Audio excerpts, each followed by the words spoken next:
विजापुर नाम के गांव में सुधा नाम की औरत रहा करती थी। उसको दो बेटे थे, आनंद और सुमित। सुधा बहुत ही लालची किस्म की औरत थी। घर में हमेशा उसी की चला करती थी। अगर घर में कोई उसकी बात टालता तो सुधा काली का रूप धारण कर लेती थी। कुछ दिनों बाद आनंद ने सिया नाम की लड़की से शादी कर ली। वो गरीब घर की होने के कारण अपने साथ कोई भी दहेज नहीं लेकर आई थी, इसीलिए सुधा ने उसे बिन तनख्वाह के नौकरानी बना लिया था। सुधा सिया से घर के सारे काम करवाती थी, उसे ठीक से खाना भी नहीं खाने देती थी। एक दिन सिया खाना खा रही थी, तभी सुधा वहाँ आकर, बहू, चुपके से खाना खा रही हो?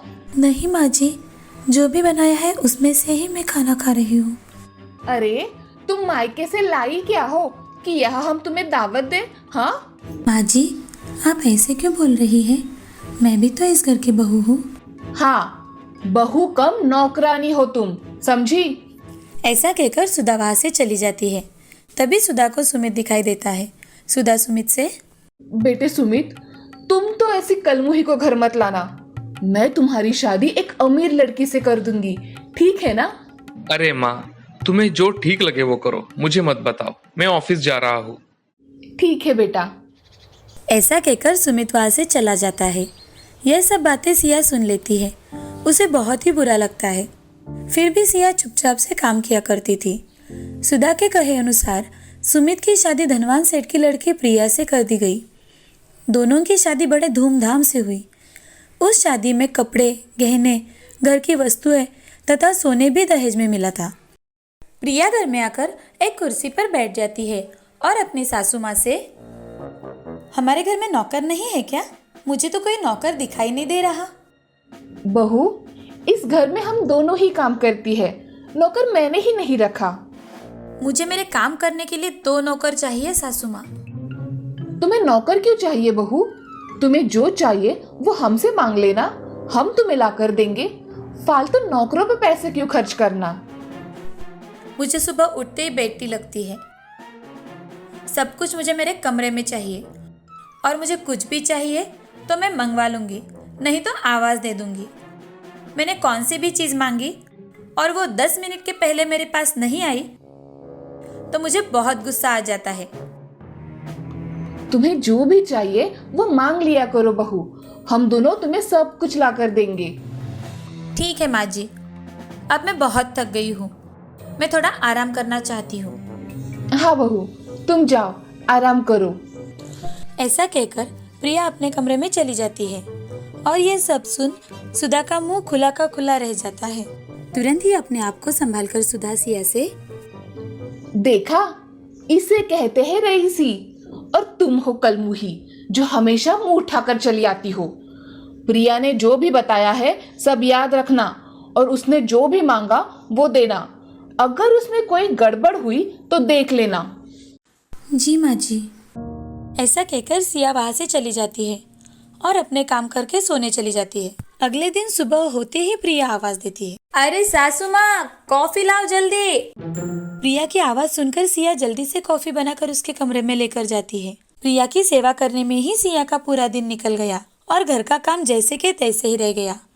अब सारा काम पड़ा देख सुधा मन में, आज इस सिया की बच्ची को तो मैं कुछ काम भी नहीं बोल सकती।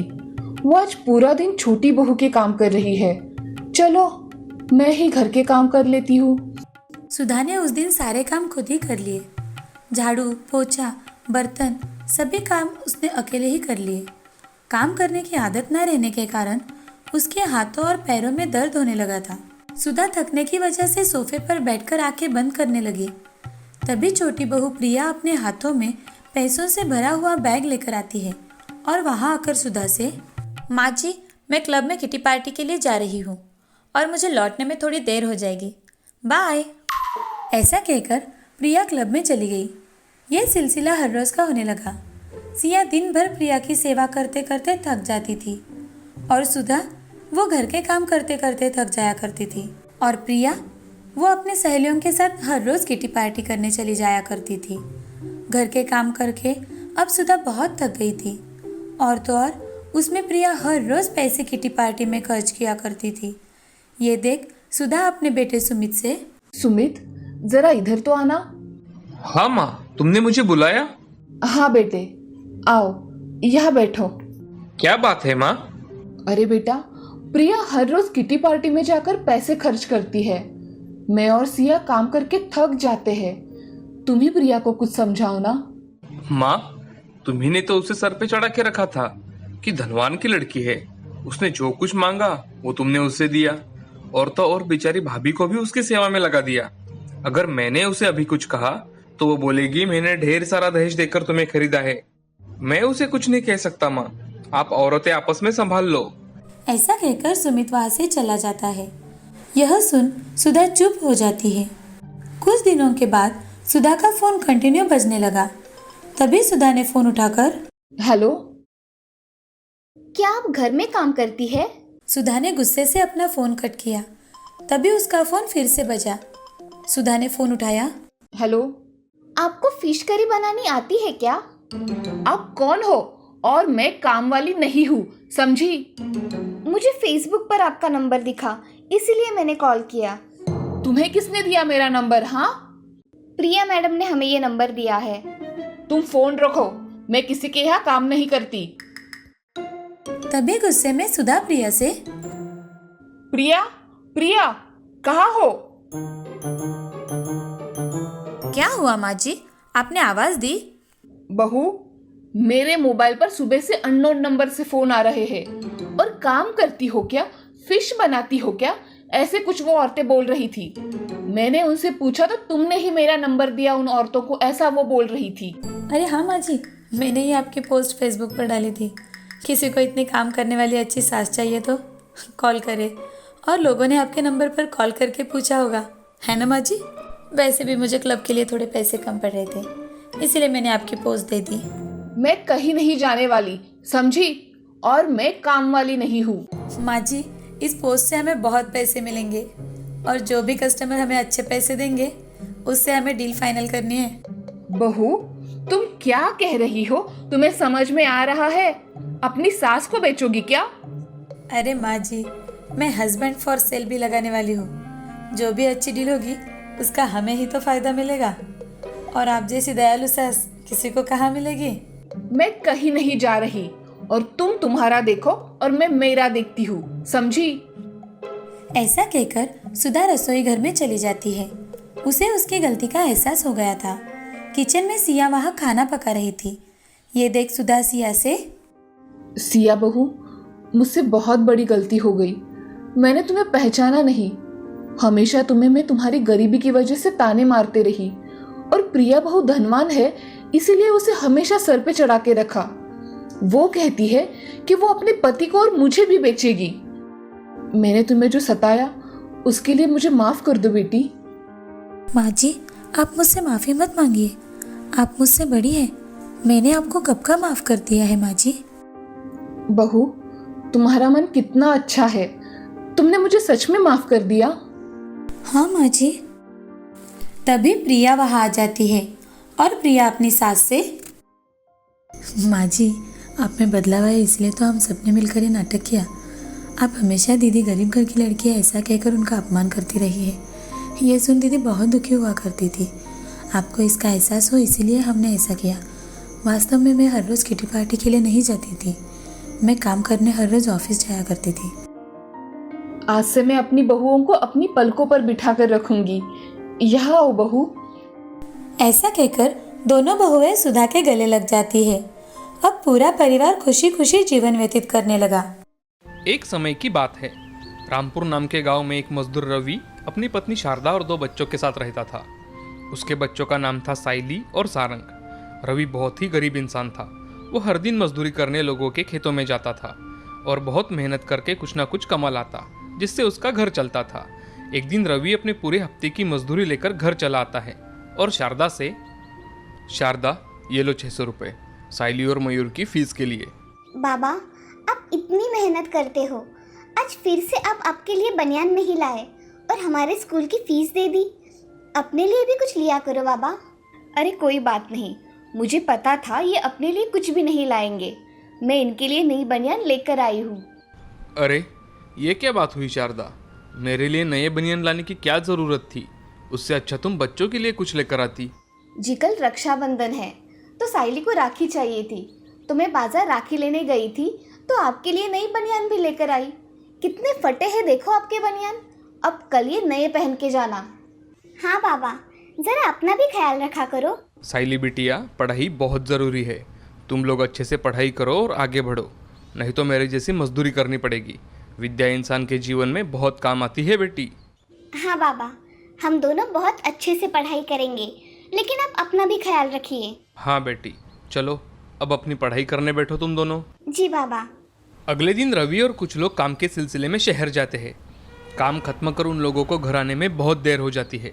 रवि और उसके साथी रास्ते से घर लौट ही रहे थे, तभी उन्हें रास्ते में एक औरत की चिल्लाने की आवाज़ आती है। रवि और उनके साथी उस आवाज़ की ओर दौड़ कर जाते हैं और देखते हैं तो 2-3 गुंडे एक कार को घेरकर एक औरत के साथ ज़बरदस्ती करने की कोशिश कर रहे थे।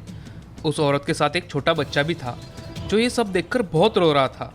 रवि जल्द ही दौड़कर उन गुंडों के पास जाता है और उन्हें मारने लगता है। वो 3 बदमाश बाकी लोगों को उनकी ओर आते देख वहाँ से दुम दबाकर भाग जाते हैं।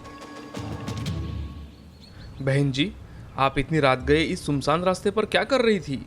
यहाँ रात के समय हमेशा खतरा रहता है, क्या आपको पता नहीं? और आपके साथ कोई बड़ा आदमी भी नहीं है। यहाँ अक्सर चोर उचक्कों का खतरा रहता है। अच्छा हुआ हमें शहर से आने में देर हो गई और आप हमें दिखाई दी, नहीं तो क्या होता भगवान जाने। चलो आप मेरे घर चलो, यहाँ इतनी रात से सफ़र करना अच्छा नहीं है। भाई साहब, मैं शहर में रहती हूँ। मेरा नाम कल्पना है। मेरे पति बहुत बीमार है, इसीलिए मैं आज यहाँ ज़मीन के काम के सिलसिले में आई थी। सोचा था काम जल्दी ख़त्म कर यहाँ से चली जाऊँगी, लेकिन मेरी कार रास्ते में ही पंक्चर हो गई और मैंने कुछ लोगों से मदद मांगी तो वो लोग मेरे साथ बदतमीज़ी करने लगे। अच्छा हुआ आप यहाँ आए और मेरी जान बचाई। मैं आपका ये एहसान कभी नहीं भूलूंगी। बहन जी, ऐसी कोई बात नहीं है। लाओ, मैं आपके कार का टायर बदल कर देता हूँ। रवि कल्पना की कार का टायर बदल देता है और उसे अपने साथ अपने घर आने को कहता है, लेकिन कल्पना उसके पति बहुत बीमार है और उनका ख्याल रखने वाला उसके सिवा कोई नहीं है। ये सब रवि को बताती है और वहाँ से निकालने की तैयारी करती है। कल्पना साड़ी का एक थोड़ा सा कपड़ा फाड़ती है और रवि से, भाई साहब, आज अपने भाई बनकर मेरी रक्षा की है। इस वक्त राखी तो नहीं है मेरे पास, लेकिन मैं ये साड़ी का टुकड़ा बांधकर आज से आपको अपना भाई मानती हूँ। मेरी भी कोई बहन नहीं है। आज मेरा एक बहन का सपना पूरा हो गया। बहन रुको ज़रा। रवि अपने थैले में से लाई हुई मिठाई में से कुछ मिठाई निकालकर कल्पना को देता है और कल्पना से, बहन तुम्हारे इस गरीब भाई की ओर से तुम्हारे राखी का तोहफा समझ कर रख लो। भैया, ये तोहफा तो बहुत ही प्यारा है। आप मुझे आपके घर का पता दो, मैं आपको राखी भेज दूंगी। रवि कल्पना को अपने घर का पता बताता है। कल्पना रवि के घर में कौन कौन है ये सब जानकर अपनी कार से शहर के लिए निकलती है। रवि घर जाकर सारी बात शारदा को बताता है। अब 2 दिन बाद राखी थी। राखी वाले दिन सारंग अपनी माँ से, माँ देखो ना मेरा कुर्ता कितना फटा है, मुझे नया कुर्ता चाहिए। सारंग, अब दिवाली आने वाली है ना, तब मैं तुझे नया कुर्ता लेकर दूंगी। सारंग, माँ ठीक कह रही है। देखो, मैंने भी पुराना ड्रेस ही पहना है। ये देखो, मैंने तुम्हारे लिए लड्डू लाए हैं। चलो अब जल्दी से राखी बांध लो। तभी उनके घर पर एक आदमी आता है और रवि से, जी ये कल्पना जी ने भिजवाया है। क्या रवि आपका ही नाम है? जी मैं ही रवि हूँ। मेरी तरफ से कल्पना बहन को धन्यवाद कहना भाई साहब। रवि घर के अंदर जाता है और शारदा से, अरे शारदा, ये देखो कल्पना बहन ने मुझे राखी और मिठाई भेजी है। मुझे बहुत खुशी है कि भगवान ने आपको एक बहन दे दी, जिसने आज राखी के त्योहार पर आपकी सुनी कलाई भर दी। कल्पना शहर में रहती थी, लेकिन वो हर साल अपने भाई रवि को राखी जरूर भेजती थी। अब ऐसे ही कुछ साल बीत जाते हैं। रवि मजदूरी करके बहुत थक जाता है।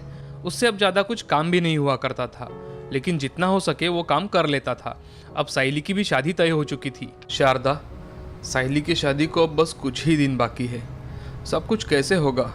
मुझे तो बड़ी चिंता हो रही है।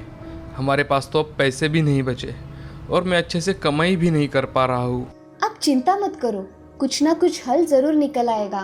तभी वहाँ साइली आती है और शारदा से, माँ, बाबा, आज मैं शहर जा रही हूँ। आज मेरा लास्ट एग्जाम है, शाम तक घर लौट आऊंगी। संभल कर जाना बेटी, और अनजाने लोगों से बात मत करना। हाँ बाबा, मैं अपना ख्याल रखूंगी। ऐसा कहकर साइली अपनी एग्ज़ाम के लिए शहर चली जाती है। शहर जाकर वो अपनी एग्ज़ाम देती है। जब वो शाम को घर के लिए निकलती है तो उसकी बस मिस हो जाती है। वो वहीं खड़ी रहकर अगली बस का इंतजार करती है, लेकिन तभी वहाँ 2-3 आवारा लड़के आते हैं। लड़की तो एकदम अकेली है भाई, क्या ख्याल है तुम्हारा?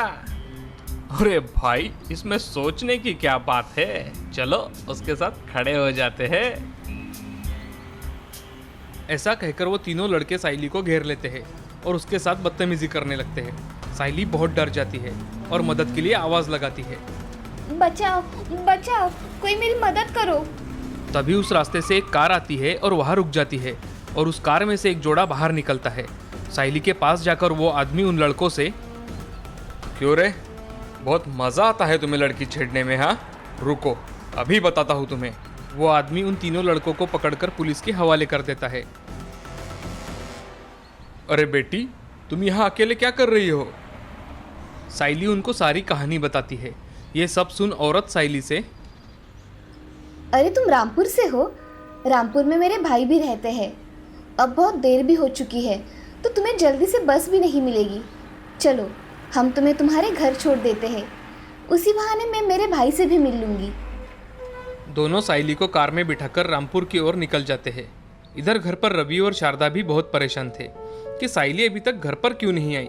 दोनों घर के बाहर खड़े रहकर साइली का इंतजार ही कर रहे थे, तो उनके घर के सामने एक कार आकर रुकी और साइली उस कार से नीचे उतरकर अपने माँ के गले लगी और रोने लगी।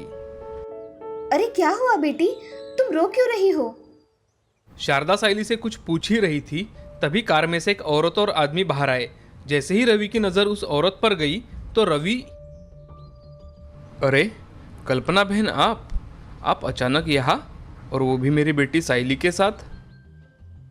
कल्पना भी रवि को देखकर बहुत खुश हुई और दोनों ने रवि को सारी घटी कहानी बताई। कल्पना बहन, आज आपने मेरी बेटी को सही सलामत मेरे घर लाकर मुझे आपका हमेशा के लिए ऋणी बना दिया है। भैया, तुमने मेरी मदद की थी, इसीलिए शायद भगवान ने मुझे साइली की मदद करने भेज दिया हो। चलो बहन, अंदर चलो। अब तुम 2 दिन अपने भाई के घर ही रहो। बहन, मैं तुम्हें खत भेजने ही वाला था कि कुछ ही दिनों में साइली की शादी है। अरे, ये तो बड़ी खुशी की बात है भैया। सभी लोग बातें करते हुए घर के अंदर जाते हैं। कल्पना और उसका पति 2 दिन तक रवि के घर रहते हैं और जाते वक्त कल्पना रवि से, रवि भैया, ये 1 लाख रुपए मैं साइली की शादी के लिए दे रही हूँ। मना मत करना भैया, मेरा इतना हक तो बनता ही है मेरी भतीजी पर। अरे बहन, इसकी कोई ज़रूरत नहीं, बस तुम सब लोग शादी में आ जाओ, इसमें ही मुझे बहुत खुशी मिलेगी। भैया, हम सब तो शादी में जरूर आएंगे, लेकिन ये मेरी तरफ से साइली के लिए है, ये आप रख लो। कल्पना साइली को गले लगाती है और शहर के लिए निकल जाती है। अब कुछ ही दिनों में साइली की शादी थी, जिसमें कल्पना और उसका परिवार शामिल होता है और बड़े धूमधाम से शादी होती है। आज इस शादी के दिन एक गरीब का रक्षाबंधन के दिन बना ये भाई बहन का रिश्ता और भी मजबूत होता है। बहुत समय की बात है, एक दिन एक राजा शिकार करने के इरादे से अपने सिपाहियों के साथ एक जंगल से गुजर रहा था। बहुत दूर जाने पर भी उन्हें दूर दूर तक कोई शिकार नजर नहीं आ रही थी। वे धीरे धीरे घने जंगल में प्रवेश करते गए। बस कुछ ही दूर जाने पर उन्हें कुछ डाकुओं की छिपने की जगह दिखाई दी। जैसे ही वो लोग उनके पास पहुंचे कि पास के पेड़ पर बैठा एक तोता बोलने लगा, एक राजा आ रहा है, उसको पकड़ो पकड़ो, इसके पास बहुत सारा सामान है, लूटो लूटो, जल्दी आओ जल्दी आओ। तोते की आवाज जैसे ही डाकुओं ने सुनी, सभी डाकू राजा की ओर दौड़ पड़े। डाकुओं को अपनी ओर आते देख राजा और उसके सैनिक दौड़कर भागने लगे और भागते भागते काफी दूर निकल गए। थोड़ी ही देर में उन्हें सामने एक बड़ा सा पेड़ दिखाई दिया और सब कुछ आराम करने के लिए उस पेड़ के पास चले गए। जैसे ही वो सब पेड़ के पास पहुंचे कि उस पेड़ पर बैठा तोता बोलने लगा, आओ राजा, हमारे साधु महात्मा की कुटिया में हम आपका स्वागत करते हैं। आप अंदर आकर पानी पी लीजिए और आराम कर लीजिए। तोते की इस बात को सुनकर राजा सोच में पड़ गया और विचार करने लगा। एक ही जाति के 2 प्राणियों का व्यवहार इतना अलग अलग कैसे हो सकता है? राजा को कुछ समझ में नहीं आ रहा था। राजा तोते की बात मानकर अंदर साधु की कुटिया में चले गए और साधु महात्मा को प्रणाम कर उनके पास बैठ गए और अपनी सारी कहानी सुनाई और फिर धीरे से पूछा, ऋषिवर, इन दोनों तोतों के व्यवहार में आखिर इतना अंतर क्यों है? साधु महात्मा ने आराम से सारी बात सुनी और बोले, ये कुछ नहीं राजन, बस संगति का असर है। डाकुओं के साथ रहकर तोता भी डाकुओं की तरह बन गया है और उनकी ही भाषा बोलने लगा है। मतलब जो जैसे वातावरण में रहता है वो वैसा ही बन जाता है। कहने का अर्थ है कि मूर्ख लोग भी बुद्धिमानों के साथ रहकर बुद्धिमान बन जाते हैं, और अगर बुद्धिमान भी मूर्खों के संगत में है तो उसके अंदर भी मूर्खता भर जाती है। देखा दोस्तों, इसीलिए हमें संगति हमेशा सोच समझ कर करनी चाहिए।